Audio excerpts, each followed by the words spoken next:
Yeah, it says it's streaming live. You need to turn on your camera, Ed. You're a panelist. Yes, I know. I need to turn on my camera. There we go. So I do. Well, I'm also not only am I a panelist, but I'm currently the spotlit video. So we'll solve that problem in a few minutes. Let me turn on my lights so that my full facial glory can be reveled in. We are indeed live. We are live on. Let me recount this. We're live on Facebook, on Twitch, on Twitter via Periscope, on Facebook, our private members lounge, and on YouTube. And I believe notifications have gone out to all of our various social media platforms, including links to this, up to and including our forums. So I want to welcome everybody who is usually gets late notification from the forums that we're doing this. Usually Tuesday nights, it's the bench doctor.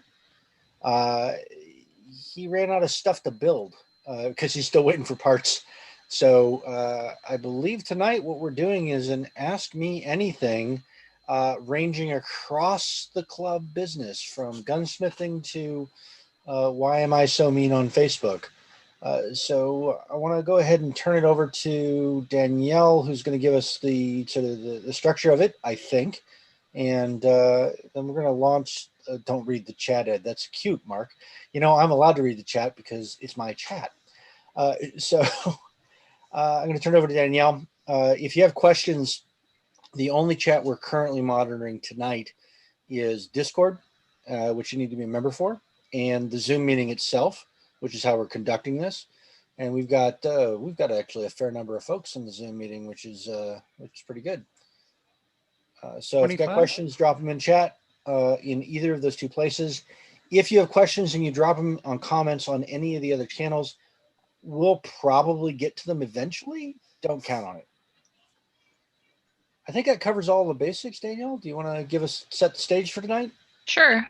So I just, we got some feedback that maybe some of our gunsmithing videos were a little too advanced considering the influx of new membership that we have and new gun owners. And I'm one of those gun owners, so I understand. And talking to some of the leadership, Scott, our very own bench doctor, decided maybe we should do an AMA. So we threw this together and we've been taking advanced questions. We have a few set aside. I made sure to recruit all of our gurus. We have club leadership, our national spokesperson, our education leader, our first aid expert, the bench doctor himself for gunsmithing, and some instructors here. So hopefully we can get all of your questions answered. If not, you can email them to lgcevents@theliberalgunclub.com and I will find you an answer.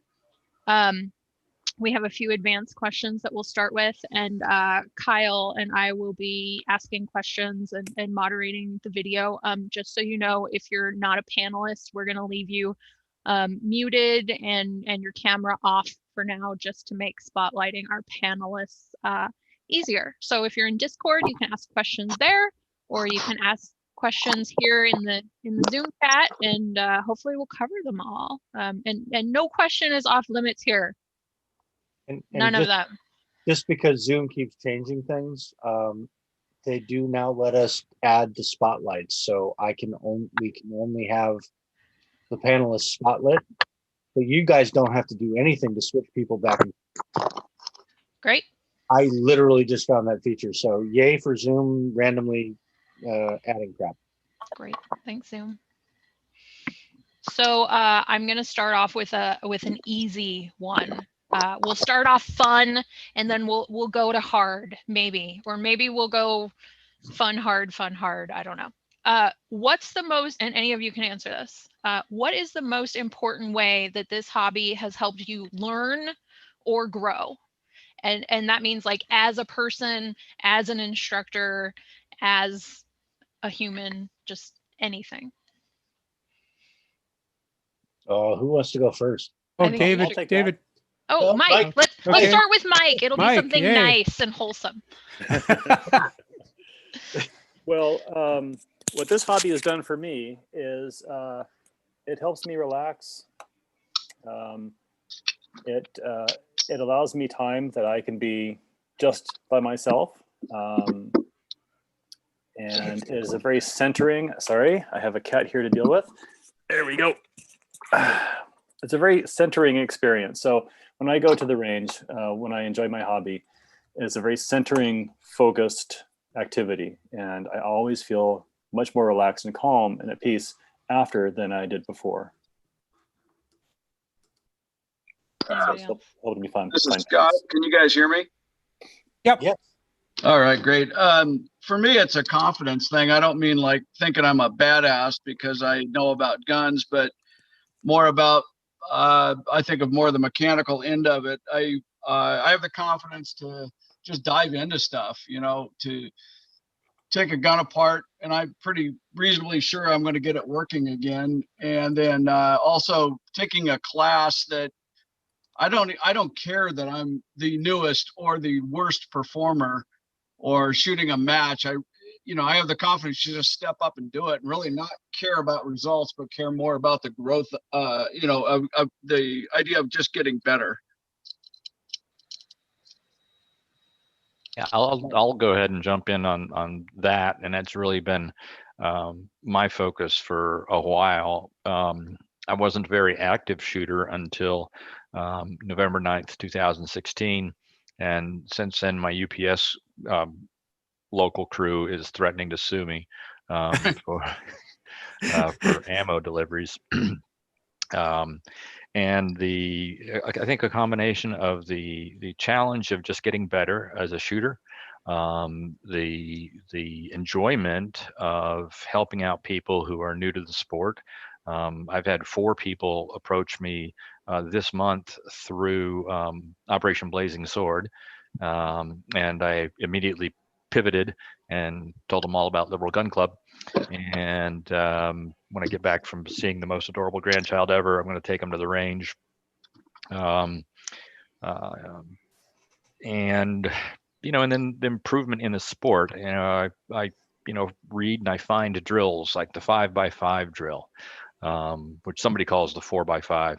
I forget why, but 5-inch target, 5 yards away, 5 shots, 5 seconds. And I was taking a lesson, and I had brought this out, and I said I'd like to really try this, with a good shot timer. And so we sent it out, and the instructor had me doing it, and he said, "All right, let's see if we can't go better." And by the time we were done, I was an open draw, but by the time we were done, I was hitting 7 and 8 in 5 seconds, and that was really gratifying and just a lot of fun. And like you say, you go away from the range and you feel better than you did when you got it rolled in. So Yeah, I agree. What I find for me is there's kind of a Zen aspect to shooting. Sometimes when I go to the range, it's really about accuracy, and sometimes when I go to the range, it's really about practicing center mass rapid shooting. But to me, it's always a learning experience. It's like always figuring out new things about how I'm working with my pistol or with one of my rifles. I do some long distance precision shooting, and that is such an incredibly relaxing and single focus kind of a interaction with a rifle. And I find that probably the most relaxing of everything that I do. And the other thing that I really like about it is when I'm at the range, it always gives me an opportunity to talk to other people. There's a social aspect to it that allows us to find common ground where we may not have any other common ground. And it's always a starting place. Normally I'm wearing something that says Liberal Gun Club, or I've got something on my backpack, on my range bag that says Liberal Gun Club.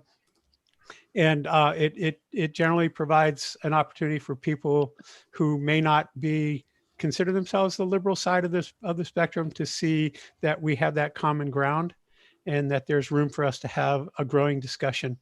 And I find that really useful. I mean, I've been shooting since I was 13. Some time in the military, which is a whole different level of learning arms, and it's coming back from that and finding that kind of nice space, that Zen kind of quality of shooting is really the thing that I find really good. And it's been a really growing experience for me, um, in learning a lot about my own self in the middle of learning how to shoot differently than I did when I was in the military. Leaves me or Laura, right? What have I? Laura, go. Yeah. Nobody wants to hear from you. I'm just kidding. we Oh, don't want to. Jesus. So for me, I found it really empowering. I think that's kind of one of the most fun things for it. It's also a good, it's a different way to socialize. It's definitely a different group of people. I've made really good friends. For me, obviously, my role in the club and kind of my role in the gun world is different than most people's. So for me, it's been an interesting experience to get to use what I do kind of in the rest of my life as an attorney and learn a whole new aspect of lobbying and politics. And because I'm kind of the political person in the club, that's been kind of fun. It's been a good experience to meet a broader base of people. And then it's taught me a lot about how to kind of drill down on kind of focusing my arguments on things, but not just kind of in writing and making them to other people, but hey, do I really think about this? And if I really think about this, do I actually believe that, and why? And what has the press said that I know is wrong, because I'm actually an expert in this thing now. And so for me, that's been a really interesting part of all of this over the past 7 years. Most people kind of know my story, but I went from being an anti-gunner to be the national spokesperson of the group. So for me, it's been a big transition for that, but that translates into how does that work in other things in my life a lot. Okay, I guess Ed can answer. I'm allowed to talk now? Yeah. Are you sure? Because I don't have to. Yes. I believe I talk enough during these to bore everybody in perpetuity. How have I grown? Repeat the question, because I want to make sure I hit on all the. What's the most important way that this hobby has helped you learn or grow? So, and again, as sort of being the guy that's making the club kind of function from like, bureaucratic and technical perspective, it's no longer a hobby. But what have I learned? How have I grown? What are these things that are sort of important? That I didn't know how to do an amicus brief, and that was a fascinating experience. Or I think amicus. I can never pronounce that properly. So, Amicus. Thank you. Gotta let the lawyer tell me how to say it right. The intricacies of lobbying and making sure that we're doing everything appropriate and legal, and then just the sort of the technical breadth that we have to do to get to you folks, right? So this has not been easy to figure out for someone who used to be the pointy-haired boss. To figure out how to, like, I got to live stream across 6 different channels and make sure everybody can see stuff. So my involvement in the club has allowed me to learn things that I would never have been able to learn. From a shooting sports perspective, I've been shooting for 40 years now. And the thing that draws me to shooting is sort of very Zen, and it's one of the other panelists said, it lets you center, it lets you be alone with your thoughts. It's unless you're doing force on force training, it's you against the target, and the only person that's going to fail is you in putting that in the smallest hole you can make at the whatever range you're trying to make it. So it's been a very martial, Zen-like experience for me, just shooting over the years, and I enjoy it. You used to say that I don't find it fun. I don't think that's true anymore because since being involved in the club in the last, what year is this? Over a decade. Shooting stuff is fun. It's enjoyable. I enjoy it. I used to say it was a skill. And that's what the club has brought to me, is taking it from simply having a skill where I can put holes where I need to put holes to actually enjoying it as a hobby, and helping me find it as a hobby. So I guess that's probably the biggest sort of change in my perspective over the last 10 plus years.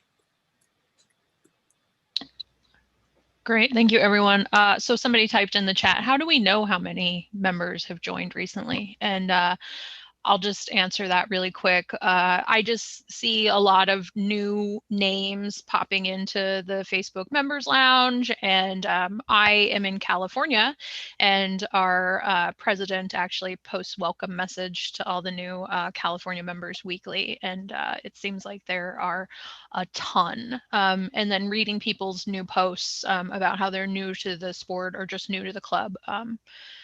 That's where I mentioned it, or where I learned. And I think Eric, our membership director, has actually said that our membership has really gone up a lot this year, for reasons that we can all sympathize with. Yeah, Laura, what did we say during the GRPC presentations? We're up 20% for the year. But that was a month and a half ago. I think we're up significantly more now. We're probably near 5,000. I don't know. I'd have to look. We were at 3,000 last year. It's been a hell of a ride. So it keeps getting more. We keep having to pay more money for the membership platform, and we keep having to find different ways to engage with membership with that many human beings. Our membership gets measured by us internally by the number of paying members. And that's, I want to say it's four-ish thousand. It is. The Facebook page followers, most of which actually like us legitimately, at least, oh, you know what? Actually, go ahead and comment on the video if you don't like us legitimately, but you happen to still be here, is to the tune of almost 14,000 people. And then we've got various penetrations on other platforms. We don't know, because I don't have a good way to track it, what the overlap is. Like, we've got a forum that's been there since 2008 that's got several thousand people on it. We've got a Facebook page that's been around for 2012, maybe 2011, that's got the 14,000 people on it. We've got the Facebook group on that's members only, that's in that 1,000-ish range. The overlap between all those things, I don't have an answer to. Thousands of us. We used to say there are dozens of us. There are certainly thousands of us. There may even be tens of thousands of us. And at the end of the day, it's people find us because they need an outlet. So the growth, we don't do this to make money. We don't do this to fund projects, although now we have money and we can fund projects like Supreme Court amicus briefs, or upgrading our web infrastructure, or making sure that we have real email that works every day. The folks that decide to donate to us are doing it because they believe in the mission, and the mission is to provide that space for folks like you, presumably, who are looking for a place to have conversations about firearms without having to deal with the derision and scorn and nonsense that is evidenced every day in almost every other firearms venue. I can count the exceptions on one hand, how many that they're not. So the membership is way up in the thousands from a pure paying perspective, and it's way up from a people who count themselves as members in a way that they participate in the community. That's a terrible answer, probably. So basically what he said is, I don't know. Yeah. I don't have the complete number. I know how many people pay us, and it's in that 4,000 or 5,000 range. And I know how many people like the Facebook page. And those are the two big numbers. Yeah. That was a good answer. And I can tell you that in the last 30 days, we've had 237 new members. Well, yeah, That seems like a lot. It is a lot. Here in Oregon, we can't keep up with the training requests. I mean, to even respond, they're coming so fast, which is awesome. You should see the Massachusetts Yeah, I was list. going to say on that note, I do want to shout out to folks in Massachusetts. We are indeed still working on it. Between the pandemic and range affiliation, it is harder than it needs to be. And on that note, if anybody is interested in becoming an instructor, they would talk to Dave Phillips here on the panel. And So- we can use instructors, and we can use instructors at all kinds of levels. And we have everything from a very basic class to some really advanced classes. So even if you're like, well, I'm not that great, or I don't want to do anything too much, but I'd like to know how to teach, friends and family, we have that. Bug Dave.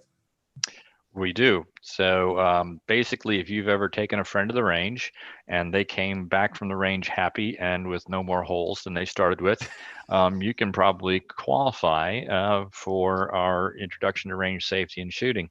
So I see Matt over in the Zoom chat. So basically, if you go to the web page and look for training, if you do a training request, one of the drop downs is to become, what do you need to do to become a trainer? That'll end up in my inbox. I'll send you a nice little form email that tells you what you have to do. You've got to be a member of the Liberal Gun Club. You can't be a prohibited person. You need access to a .22 pistol for teaching, and you need to be able to demonstrate some shooting prowess, which isn't too bad.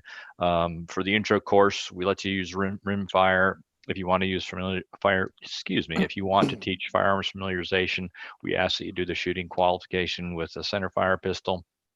It's 15 yards, 8-inch target. It's not too bad. It's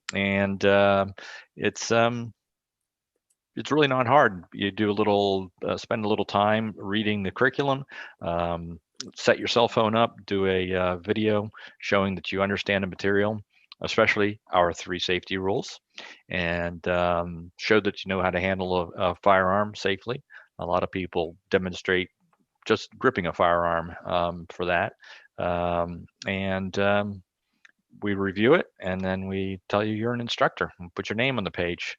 Just had a gentleman from Colorado finish, and let's see who else just did it. I've got one to review tonight, and let's see, there's somebody else. I had 2. I think I sent in 2 more today or yesterday. Today and yesterday blur together. But Kelly Chi in the LA area is about ready to become one, and Mike from Florida is about ready to bump up from IRSS, the Introduction to Range Safety and Shooting to Firearms Familiarization. And all those people you can find them on the website under resources. So right. Training resources. So you can see a list of the instructors who've approved their own image appearing on the website. But we'll find an instructor near you, and if you're not, and if there isn't one near you, then try becoming one. Yeah, And it's a great way to meet shooting partners. I've made more range friends teaching them how to shoot. You tend to go to the range and you meet all these not so like-minded people, and you're not inclined to call them and say, hey, let's go to the range. But when you train people, now you've got an automatic shooting buddy, people that you share a lot with. And that's been one of the greatest advantages of joining the club is I have some really quality shooting partners. Cool. So those of you who haven't been a panelist before, I will tell you the rule.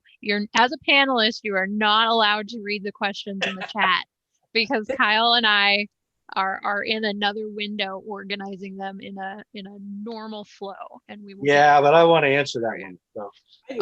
Okay, then we'll skip ahead to that one and go to Eve's question. Have LGC instructors experienced any negative contact?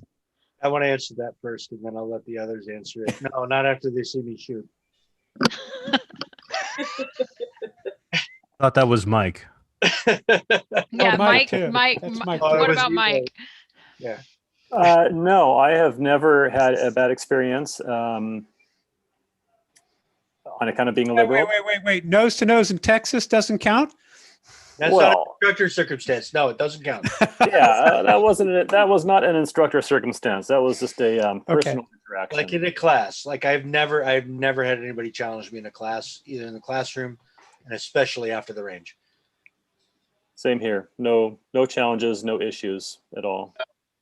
Yeah, and I've even taken press out who were expecting a very negative experience, or at least not planning to have fun and expecting more of a clinical experience, who have walked off the range going, this was the best thing I've ever done. When can we do it again? I mean, I have a standing invitation to basically teach anybody at the BBC who wants to teach to shoot, who wants to learn to shoot, if we can get them to a range and get them space to shoot, because I taught a couple of, I taught a reporter and a producer from there, and who were not expecting to have fun and were frankly expecting to be terrified. So no, I think it's the exact opposite. I want to let all the other panelists chime in if they've got an opinion, but I do want to echo some. I want to reinforce what Lara just said around the press, because that's been the most interesting reaction.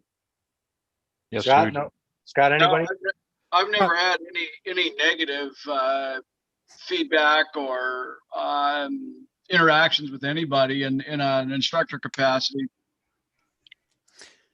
No, I think for me, I've never had a problem when I'm at the range.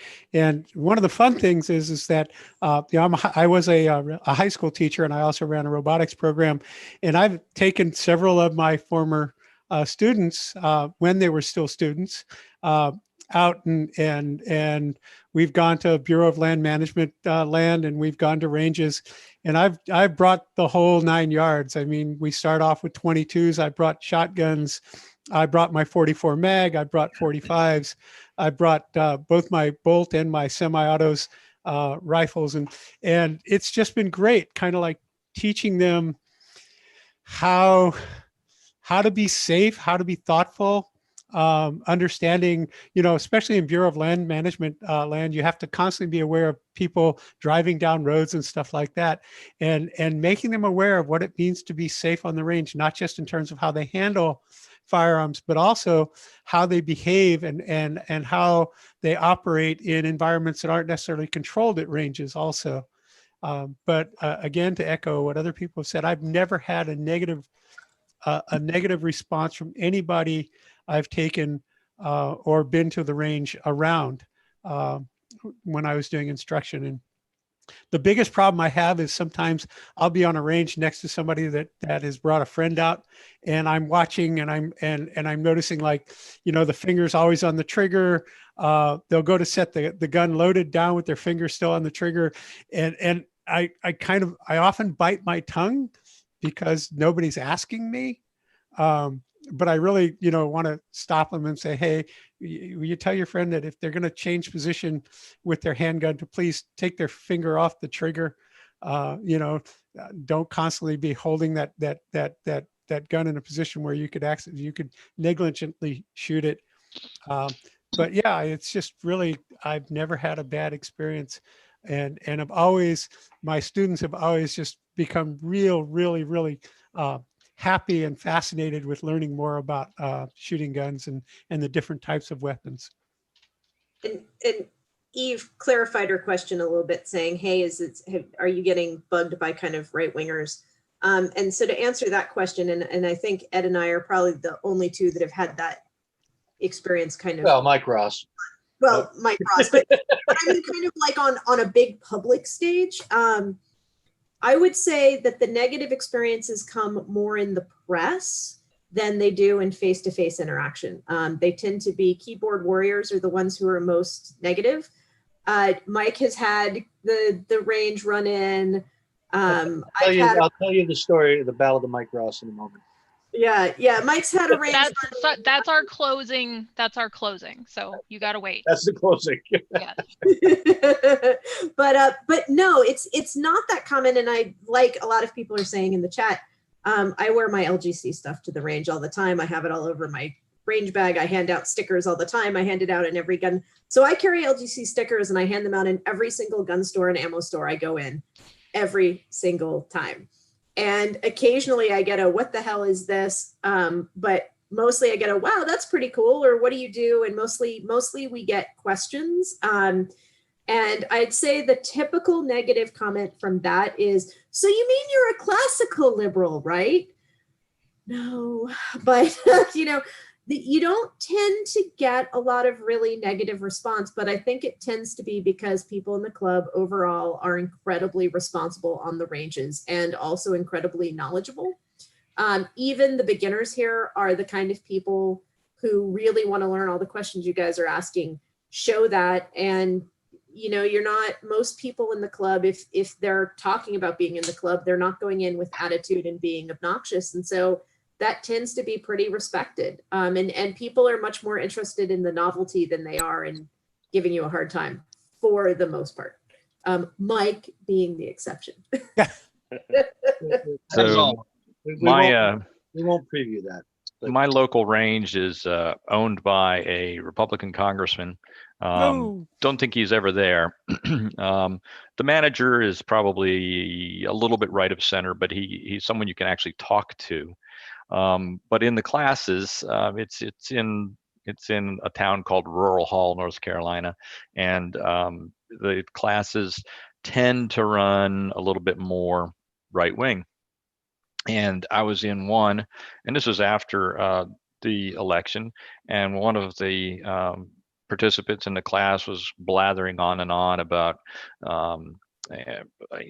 Obama's birth certificate. He was a birther and the whole 9 yards. And I just kept my mouth shut and then shot the ever-loving crap better than him on the range. And, I didn't really, I can't remember if I was wearing anything in particular. I sometimes don't like to wear my liberal gun club stuff just because I don't want to get, gunpowder and gun oil and crap grease on it. But it's for. But in fact, the manager of the gun shop, he asked that when I came to take a lesson with him that I wear my Operation Blazing Sword. I didn't have any liberal gun club stuff at the time, and so I did, and they posted it on their website. And so most of the time in the shops, there's always, it seems like there's a requirement that there's one guy in the shop that's angry, fussy guy, but overall it's been a good experience, an okay experience, I should say. And we've got a member who I'm haranguing to finish up his teach back videos, and he's started his own company and is teaching marginalized people. That's his focus, and he's doing that down in Lexington, North Carolina. So it's he's filling all of his classes by word of mouth. So that's a good thing. Yeah. Okay, guys, we're getting a lot of questions, and we've only gotten through 2. So I know. But I know we'll probably go over the 1 hour. Oh, fine, Ed, fine. Just a little more on that subject. The anger, the quizzical looks, and whatnot, are always there. We only usually see them in annual meetings, right? But then we show up to these meetings with more guns than any of these people have seen in their lives. The range officers are completely speechless. And by the end of the afternoon, they're our friends, or at least they don't hate us, and we let them shoot cool shit. So there's that from a conservative, like those are really the only people we see that are conservative. They're going to give us crap. It's the range officers. They start off sort of quizzical and skeptical, and by the end of the day, the game's over, because we've showed them things that they didn't have. We've shot as well, at least as well, if not better than they could, and with the exception of me when I'm shooting steel. It's a respect through participation kind of thing, and Mhm. that solves a lot of the problems. The folks that get angry with us that say why how can you possibly, are the folks that didn't see any of that. All right, so the Ballad of Mike Ross will be later in the show. The folks that are the most sort of I don't know what the right word is, the press, they show up completely skeptical. And then, as Laura said, we take them, they go blow some stuff up, and it's cool. So I think it was they're Telegraph reporters, so also Brits, and my shtick with that guy was to put an Enfield in his hand. Like, this is the rifle his grandfather shot. And he was like absolutely, completely beside himself. It's like, oh, that's cool. Right. So we're making those human connections with the folks that are disinclined to like us, and with the folks that are politically opposite of us, we're showing them that we know what we're doing.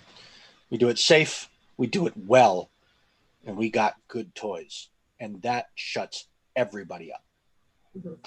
Yeah, last year, or yeah, I guess it was last year at Nationals down at SLOSA, I uncrated what I brought, and the range officer that was there was just, he was asking me if I was willing to sell a couple of the things that I brought, because he had just never seen anything like it.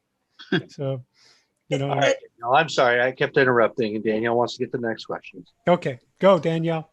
And one little plug, if you have not been to an annual, it is, obviously this year we couldn't do it. Hopefully next year we'll be able to. Definitely come to one. It's incredibly fun. You meet all kinds of people, and you will definitely shoot a gun you have never seen before. Yep. Guaranteed. Black powder too. Okay. Yeah. 30 seconds for an answer to this one. Do instructors carry insurance? And if so, which one? Yes, we are. As members of a USA shooting sport, USAS, the Olympic governing body. We are an Olympic governing body member. We are qualified. Our members are allowed to, or our instructor members are allowed to apply for the same insurance that most NRA instructors carry, which is underwritten by Lockton. So it is a professional liability policy. If you need to give USAS like an extra $10 to be a member, so you have a member number, but that's the insurance policy that we recommend for our instructors. That would be the insurance policy that we use when we go to national. Yeah, so you have to get your own insurance as an instructor. You can become an employee of some of the instructor organizations that are affiliated with the LGC, but the insurance policy is available to you with a minor additional $10 investment to join USAS, so that you've got that member number, and you give them a call up and say, I'm a Liberal Gun Club instructor, and the Liberal Gun Club is a USAS club. I need a policy, and it's inexpensive. And I'm assuming that's something that Dave can help with regards to the instructor process. If with the becoming an instructor process, yes. The navigating the insurance policy thing takes a little bit of fooling around on their website to figure out which is the right link to go to. Anybody has questions and needs to and really can't figure it out, give me a buzz. Okay, next question. Was that 30 seconds? I think that was 30 seconds. No. That was like 2 minutes and 30 seconds. Oh, whatever. Next question is from Paul. So we're not going to really ask the questions that he asked, because at Nationals we were told never ask what is your favorite gun. We were told to find a better question. So we're going to remove Paul's and ask this one instead. What firearm have you tried in recent memory that surprised you in a positive way? And Paul, I hope you're still here to hear me rip that question out. Anybody? Trying to think. I shoot so many. Well, I have a H&K 43, which is a roller delayed blowback weapon, and I was pleasantly surprised how different and pleasant it was to shoot. It's very different from an AR. It shoots the same round, but being a completely different mechanism and a completely different buffer system in it, it was really pleasant, unexpectedly. Dave. Mark Raboy's Springfield trapdoor in 4570. That was a hoot. Yeah, mine was the H&K Model 770, which is a kind of sporterized version of their H&K sniper rifle. That was, again, it's a blowback system, much like the one that Scott talked about. That was the one thing that wasn't a whole lot of fun about it is that thing just tossed brass like yards. Yeah. And the other thing is that it often tended on the ejection that the neck of the cartridge would wrap around so hard that it would literally dent the neck of almost every cartridge that I fired. But in terms of an out of the box accurate, no matter what the heck you put in it, God, what a great surprise that one was. Yeah, they have fluted chambers which just destroy brass, but it doesn't matter because you can't find it anyway. It will toss it like 25 yards to one side or the other, depending on where you're shooting. But yeah, they're great. Ask Richard. He got a neck full of hot 308 brass from one of mine. Nice. Mike, you have something in particular that you can point to recently? Just that I shot a fellow member's SIG P365, and I was surprised how well it shot for being so tiny. It was a surprisingly easy to shoot, accurate gun for, very, very small pistols aren't usually that easy to shoot well. And I was impressed by that one. Is that Scott's 365, Mike? It was actually another member's. Ah. But he did shoot mine. I might bring it down, Lonnie, if you want to shoot it. Oh yes, please. Okay. We're not talking about meetups. I'm bringing the P10. Does anyone else have anything to add to that question? There's a video of me on YouTube. If you scroll down past all the social distance learning, of me shooting a Desert Eagle, and it made. Oh yeah. It made me giggle. You haven't lived till you've mag dumped one. There's also a video of my friend Keith doing the same thing. Rest in peace. But the Desert Eagle made me giggle. I have a 1022 that I converted to a bullpup. That's the most ridiculously fun giggle gun ever. It's just and shooting that at steel is just insanely fun. Okay, next question. And this is me poking at Ed for taking so long on his questions. Why do the moderators close so many Facebook posts? I get to answer this question. Yay! Both of you do. Both of you do. Please use this to educate the masses that we're not. Because we don't like you. Yeah, that's not the answer. That's damn. And Lonnie isn't actually a moderator. No, but we still don't like you. Why do we close so many Facebook posts? Well, frankly, we don't close that many Facebook posts. It is the few and far between and the bridge too fars. So I have, you get to hear my Ed's greater theory on forum moderation now. Don't pee on my rug. If it looks like people are sniping at each other or they are deciding that this conversation is no longer going to be civil, I don't care who I agree with, I'm closing it. I've been unfortunately moderating internet forums for longer than some of you have been alive, almost as long as the internet has been a thing. And it is not something that I particularly personally want to have to read through, where people's feelings get hurt and people have decided that because there's a certain amount of anonymity afforded to them by the internet, up to and including Facebook, regardless of whether or not we see your real name, we don't need that. There's a couple other reasons that we close Facebook posts. Facebook is a privately run platform with very stringent rules around what can and can't happen. And recently they've decided that certain types of conversations are not appropriate to their terms of service. So we're preempting some of that.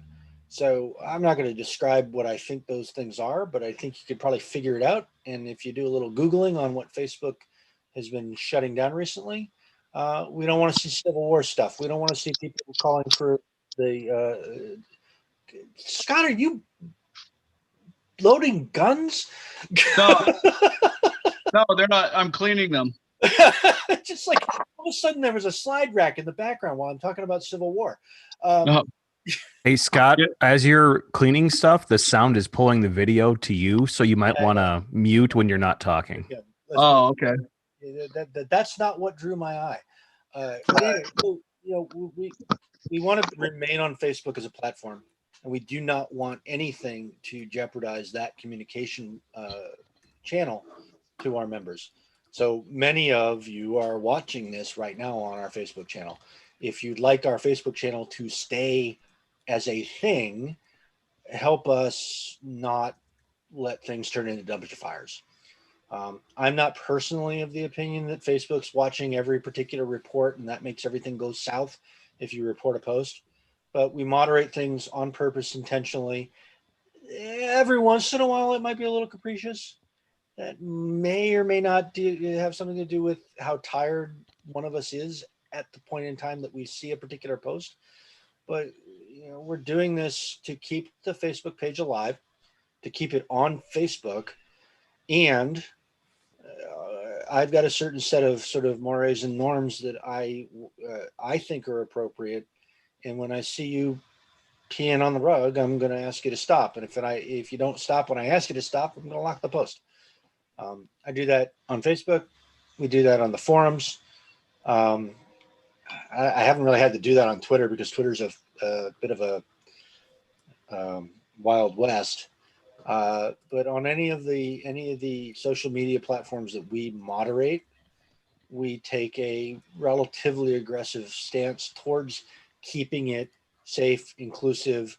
Don't insult people. Don't intentionally make people mad, and don't start having a fight with somebody right in the middle of the thread. Sometimes if I can figure out a way to excise the cancer and leave the whole thread intact, then I do. But with a lot of the stuff on the Facebook specifically, it gets a bridge too far, and it's just easier to close the whole thing. You want to have the conversation. You want me to open something back up, right? So you think I did something wrong. Text me, send a message to me, send a message to one of the other mods. We make mistakes. Okay. If it needs to be reopened, we'll do it. And let me add, occasionally, if it's say a Saturday night or something or a Sunday night and we're all exhausted and we know that one of them, because we've been doing this a long time and seeing thousands of them, if we know that something has the chance it's going to turn into a dumpster fire overnight while all the mods are busy, or we know there's a period where the main mods are not available, we'll shut it down. But usually we'll put a note that says, hey, the mods are going to be off. We're shutting this down temporarily, or we're shutting it down till the morning, something like that. But mostly if we give you guys a warning, we mean it. Like usually there's a warning and then it's shut down. And also there's background stuff going on that if we think it's a close call, we talk to each other first. So, Well, speaking of moving conversations along, I know there's some other questions that we still need to get through. This one's from someone who carries on a daily basis and has been removing the firearm at night, putting it in a safe, and of course they're ejecting the mag and racking it to keep it stored in a unloaded condition. And whenever you start racking the same round into the chamber, it starts shortening, right? It's hitting on something. The question in particular is it safer to follow the never store loaded rule, even though it entails the shortening of that cartridge and it also entails twice daily manipulations? Or is it just better to throw the gun in the pocket holster with the magazine and one in the chamber into the safe and leave it like that? I take the gun out. I take the gun out in the holster. I take the whole holster off my belt. I put it right in the safe. I never, manipulating a gun in a holster is a great way to increase your odds of a negligent discharge, in my opinion. So gun stays loaded, gun stays on the holster, guns goes in the safe.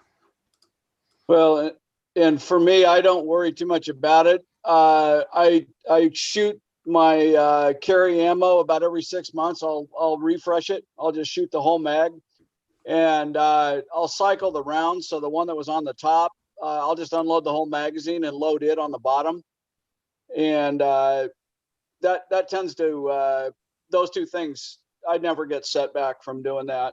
Yeah, I don't either. Yeah. I do the same thing. So I generally what I do is about every month and a half, 2 months, I will take the mag that I keep my home defense ammo in. I'll take it to the range and dump that there. One, just because I think it's really good to familiarize yourself with how your weapon feels when you're shooting defensive ammo as opposed to shooting range ammo.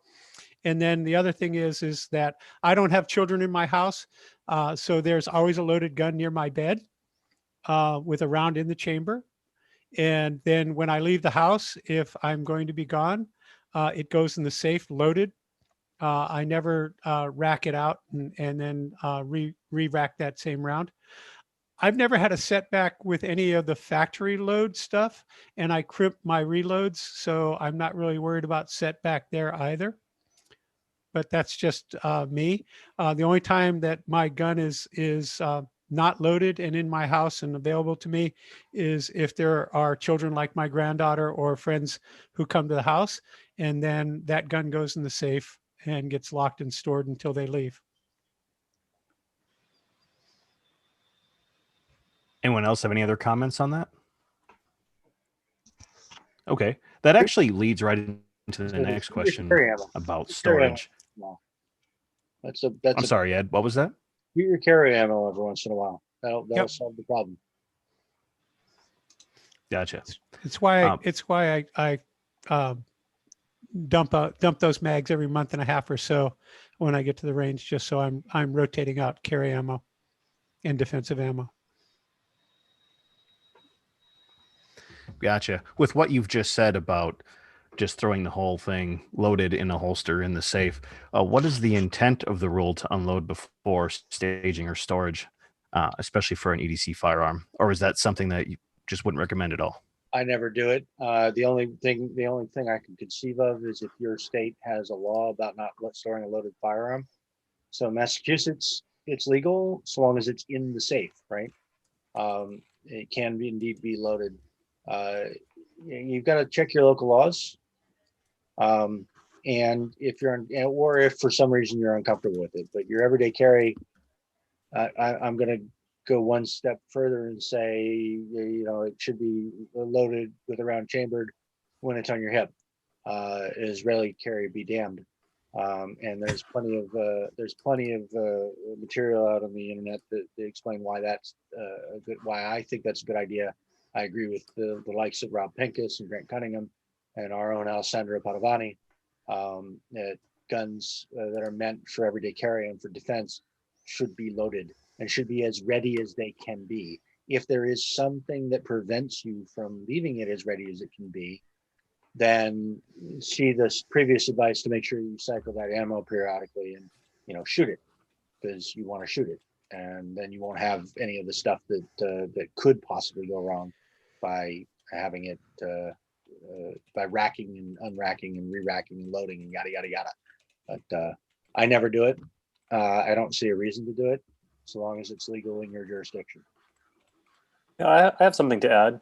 I would say, agreeing, yes, if it's your carry gun, leave it loaded, and don't mix it in with the other guns. That's what I would add. That's a really good point. It's not a range toy. It's the gun.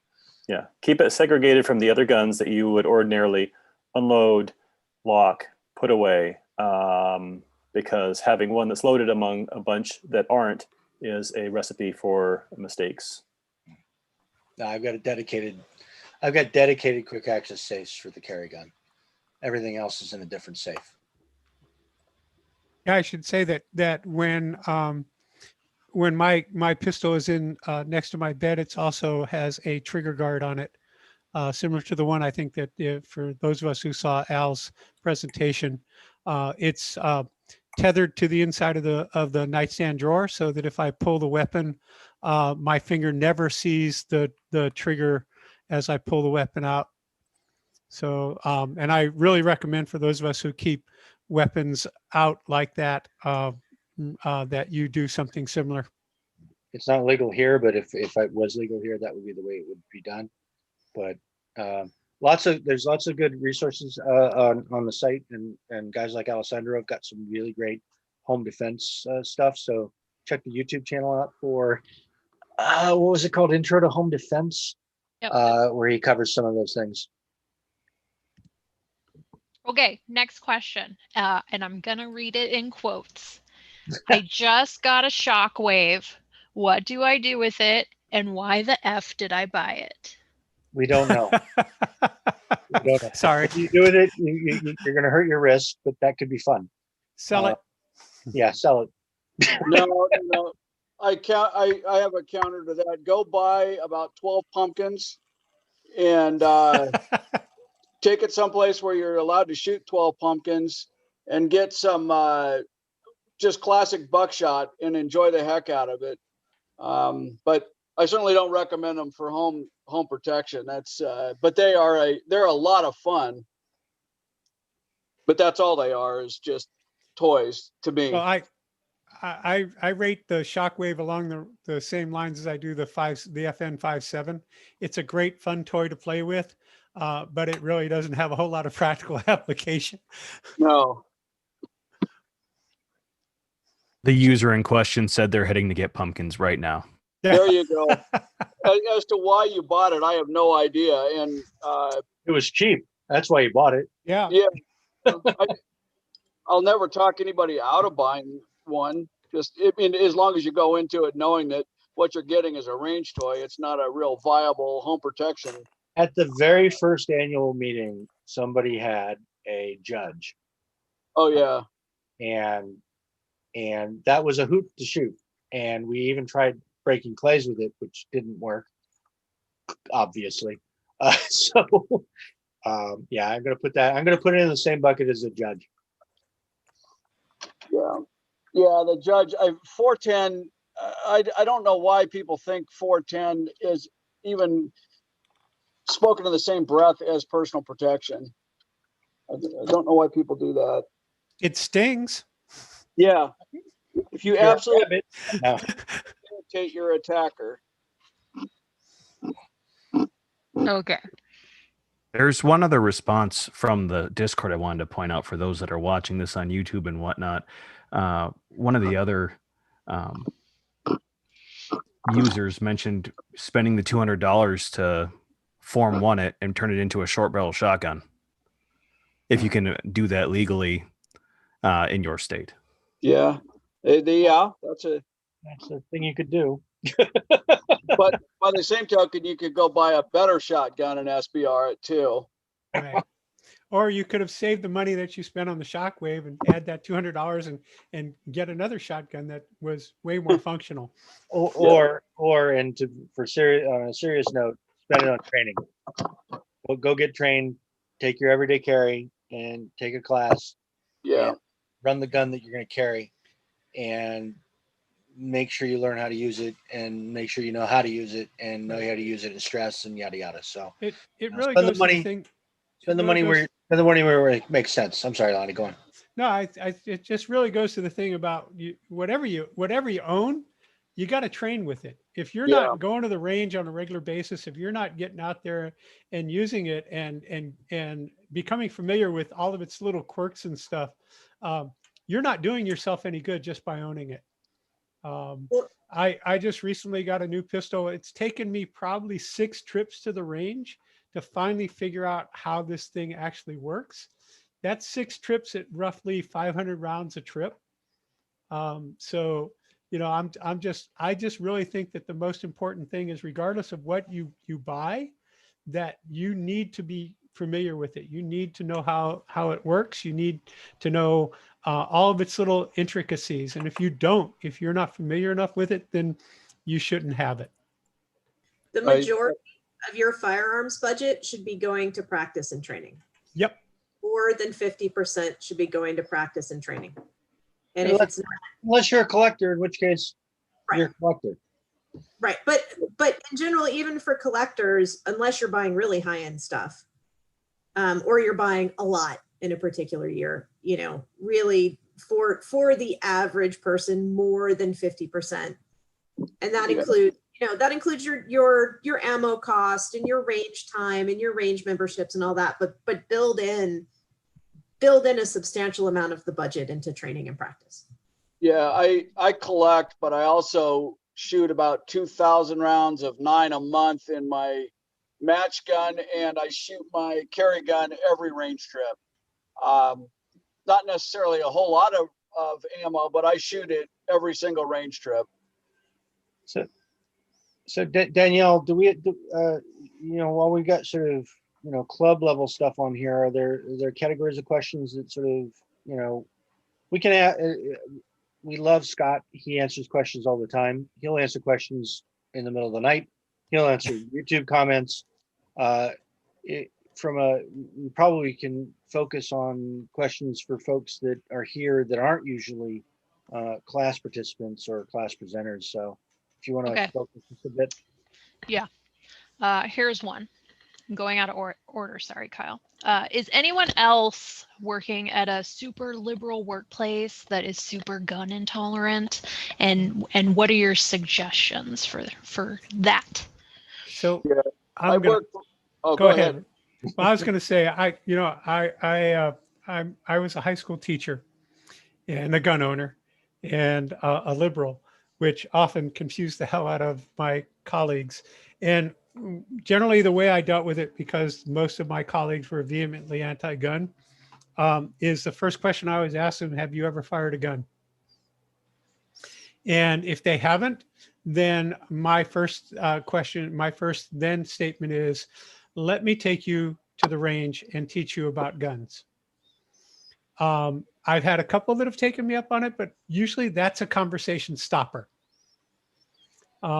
Because generally what I then say is, if you have never fired a gun, then you really are an uninformed person, and you can't really make a comment about what gun ownership is if you haven't at least tried to learn something about what guns are and how they operate and what they do. But it also has never stopped people from relating to me, you know, and still being colleagues and still being collegial. But that's how I've dealt with it within the educational world. Yeah, I work in for an education not-for-profit company. It's incredibly gun intolerant, such as, you know, we have actual directives and no firearms, blah, blah, blah. You know, all of this stuff is spelled out. And I respect their rules to a point. I won't say what that point is, but we generally don't wear it on our, there's a few of us there that are gun people, but here in Oregon, liberals with guns is nothing unusual. There's a fair number of us there that carry and that shoot and compete, but we try to just keep it on the down low. And yeah, I'm like Lonnie, I offer to take everybody if it comes up.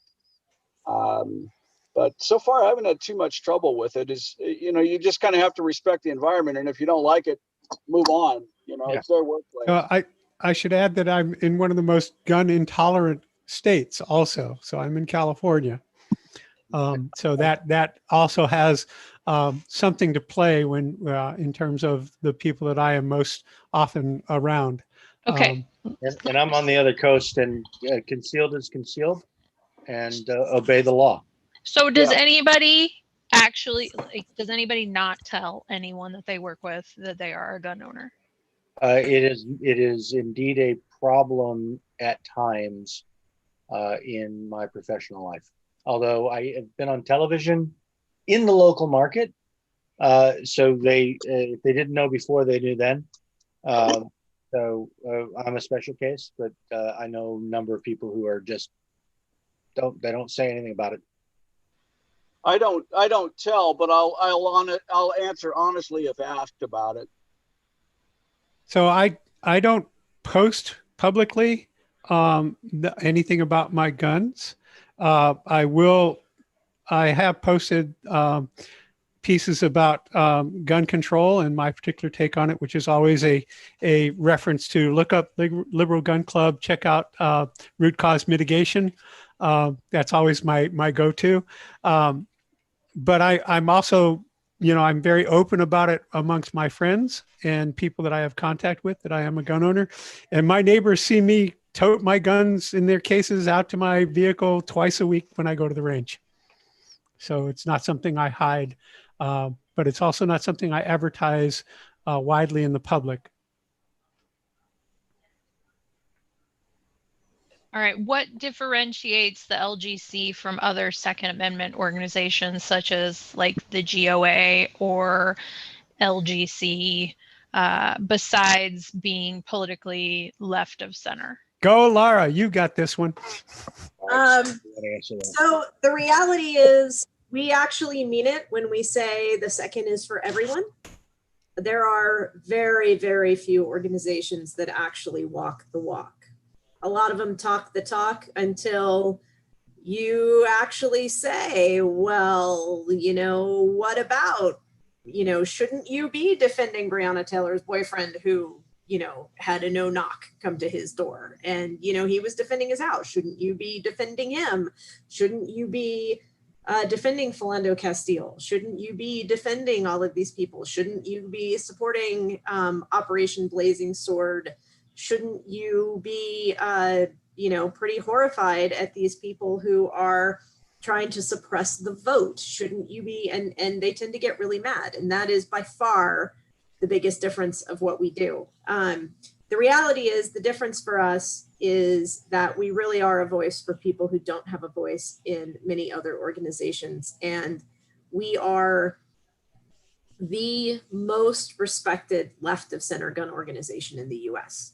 We are the ones who get the calls from the press, and we are the ones that the politicians will talk to on a continual basis. There are other organizations who have bigger membership, and there's other organizations who do other work in more specific spheres, but we are the broadest base of that who actually in the rest of the gun world has any credibility. I would add as well that the Liberal Gun Club stays in their lane. They don't go venturing off into opinions about things that isn't part of the charter. And that's one of the reasons I joined, was they stay on message. They're not giving opinions about non-2A things or, other political nonsense. And that's what annoys me about a lot of other gun organizations. Well, I will say, I will say that non-2A, regardless, Black Lives do matter, and some of the things that, if you've been following the blog, that have pissed off a lot of what we would otherwise call allies in the Second Amendment world. And Lonnie's got a fabulous screen. I think, can I spotlight this for everybody? Sure. No, I can't do it. You did. Yeah. So that all lives can't matter until Black lives do, and that's we think that's our lane. And I have to tell you that is surrounded by a camouflage fatigue shirt that I wore when I was in Vietnam, and the 3 Purple Hearts belong to Iraq and Afghan Marines who were KIA. Yeah. So we stay in our lane, but our lane is intentionally broad. It is the Liberal Gun Club, not the NRA, not the Second Amendment Only Matters Club. So our lane is every single civil right for every single person. And we are, as far as I know, the only organization that offers up the idea of root cause mitigation as a way of dealing with gun violence. Certainly consistent. We're consistent. We're consistent to a point where it's so easy to get people to look at that. It's the one thing that I've always recommend is, look, before you talk to me about gun control, please go read this. because it really is a great statement. All right, I know. Danny wants to get to more questions before we call the ball here. Okay, first I just want to say we've gotten a lot of technical questions, more than we can get to, especially because some of those have long answers. So I'm gonna talk to Scott, and maybe we'll just do like an AMA with the bench doctor, so we can watch him clean guns like he's doing right now, and ask all the technical stuff, because there's like 10 more that are very technical. Well, ask a couple of them, Danny. All right. Give us two. Go ahead and do that one, the next one, Kyle. Sure. Before we started streaming, there was conversation about 9mm rounds for pistol versus PCC and reloading with regards to small rifle primers, small pistol primers. If you want to talk to the differences or lack thereof. So, Scott, you want to take this one, or Well, I don't understand the question about primers. Are you asking about using particular primers for PCC versus handgun or pistol? Yeah, the question comes from looking at, is there a difference between what you'd put in the PCC versus a 9mm handgun? Are the primers different? No. No, I mean, and the only two types of primers that you could use would be small pistol primer or small pistol magnum. And the only real difference between those two is the burn rate of the actual primer itself. And I couldn't, unless you were using, I just can't think of a reason why you would use anything with small pistol primers. I mean, my advice is follow the book and use the load data in the books. And if it calls for small pistol magnum, use it. If it doesn't, don't. There's no reason not to. They work fine. I run them in all kinds of things, but there's no real reason to change it up. And when I had a PCC, I didn't load any differently for it than I did semi-auto pistols, and I had really good results with it. Yeah. I shoot my standard reloads out of the PCC as I do my 9mm handguns. The concern about using Magnum primers is that because they do burn hotter, is you want to look at the load that you're using in terms of the powder and the load weight that you're putting in your shell, because it will change the energy and the pressure that you see in the round. I think it's really only a consideration if you're loading at the high end of the load data. You know, if you're pushing the max and then you introduce Magnum primers, you might want to back it off a few tenths and work up from there, because you could be flirting with trouble. But if you're starting below max load data, you won't notice any difference. Yeah. For beginning reloaders, it's always best to start at the low end. In fact, you should always start at the low end in your reloading and make sure that you're actually measuring your powder correctly, and then take that to the range, see how it does, and play with it from there. But you want to work from the bottom up. You don't want to just grab something like, say, oh yeah, I want max load, and start with that. That's not a good way to go. Yeah, find out what works best for that gun. Start in the middle, do some ladders. You'll find the sweet spot for that gun, and then load for that gun. Yeah, I think there was something on Discord today about chronographs and buying a chronograph, and the thing that I would say is that before you start looking at chronoing your loads, first find a load that you feel performs well in your pistol or in your carbine, and then if you want to get a chrono and check it out, you can take a look at it to make sure that you're seeing consistency across the loads. Yeah, the only time I use a chrono for handguns is to find out if I'm making power factor for a particular class of competition. Otherwise, if it's accurate and it does what I want, I really don't care what the velocity is. Yep. Okay.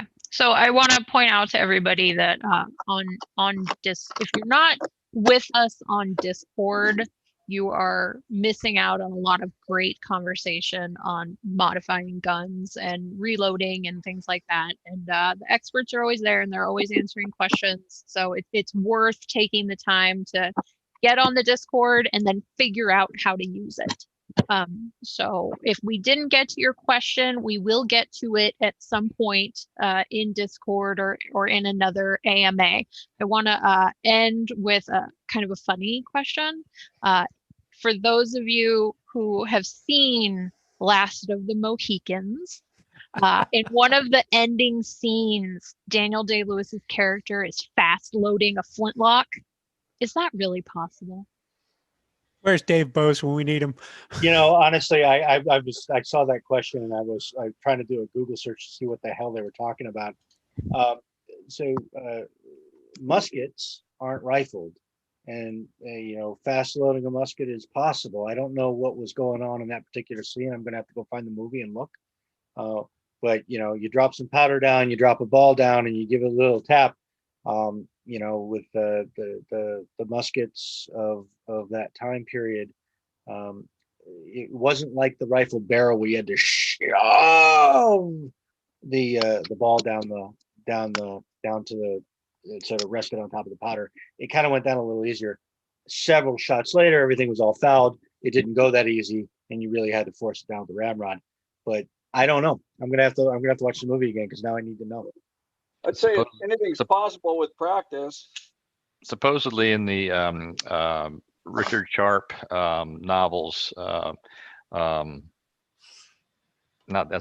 Sharp's rifles. Yeah. The rate of fire for the English infantry was 3 rounds a minute. So I don't know if that was any faster than the Lewis character.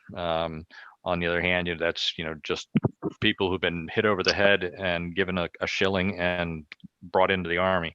So that's just a data point. So loading the Sharps rifles, those will be slightly different from the what was Last of the Mohicans, like 1760s or something like that. Oh, sure. I didn't mean to imply that the Sharps rifles platoon was doing theirs like that, but the British infantry shooting the muskets were supposedly 3 rounds a minute. I'm gonna have to watch the movie because I don't know. And they drilled at that too. With muskets that you can't do with rifles. So yeah, they drilled at that too. That was one of the things about the British infantry is they actually drilled. It's one of the reasons that they set up fire lines so that it gave the back line each line a chance to reload. So they would fire and volley. But yeah, so I suppose with like what Scott said is with practice you can get very, very good, at least with the first few rounds of loading a musket fairly quickly. I would recommend that people take an Appleseed class and ask their instructors that. Those guys have probably done.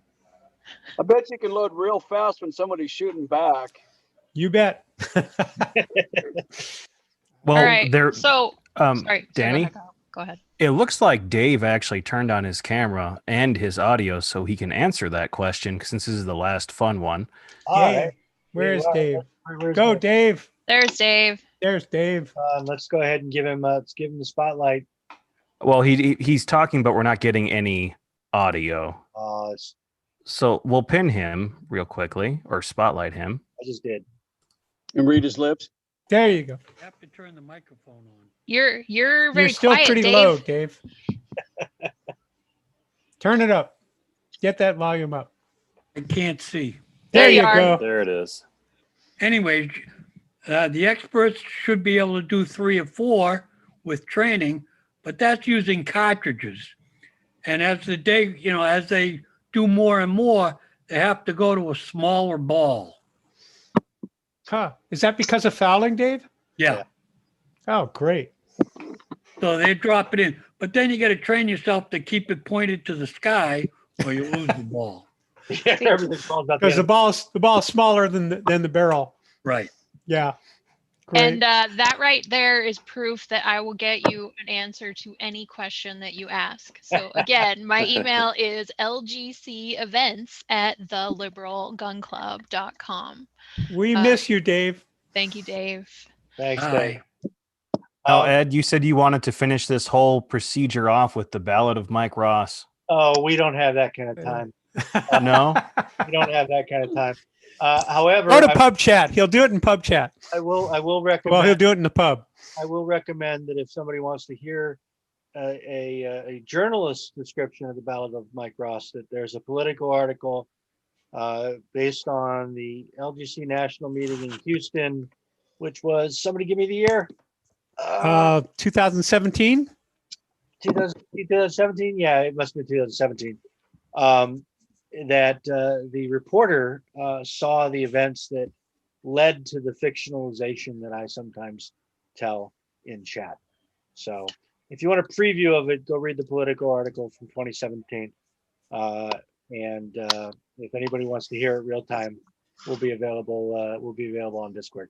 Thank you, everyone. And the Danny, Discord. Thank you for Danny and Kyle. Thank you for Yes. herding the cats here. I know that it's really hard to make a whole type A people pay attention and listen to instruction. You guys did a great job, and it sounds like there's enough questions that we'll have to have something else that might be more technically focused. So maybe we'll concentrate on let Scott answer all the questions next time. Yep. And just a little reminder that in November, we will be doing veterans panels. There'll be, as it stands right now, there'll be a men's panel, and then there'll also be a women's veteran panel. Yeah, and we've got a person of color panel coming up late October.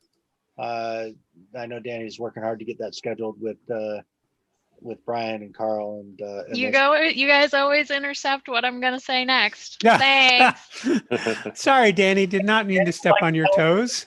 Tell everyone what's coming up. Go on. At the end of October, we are going to have a panel on the African American experience with firearms. In November, to celebrate our veterans, we are going to have 2 veterans panels. Those will be interspliced in between, well, actually, the bench doctor will be spliced in between all of those videos because we've decided that the diversity panels are a pretty important take for us as a club. If anybody has any ideas for diversity panels that they would like to see, or topics that they would like to see a class on, please, again, email me, lgcevents@theliberalgunclub.com. You can also message me on Facebook or in Discord, and I'll see what I can do to get that going. Volunteers all of these panelists here are volunteers. So thank you again for your time and doing this for all of us. We really appreciate it. And again, get in the Discord. And come join us in the pub if you're in Discord. Yes. All right. There'll be lots of fun conversation. I'm going to kill the stream so everybody behave.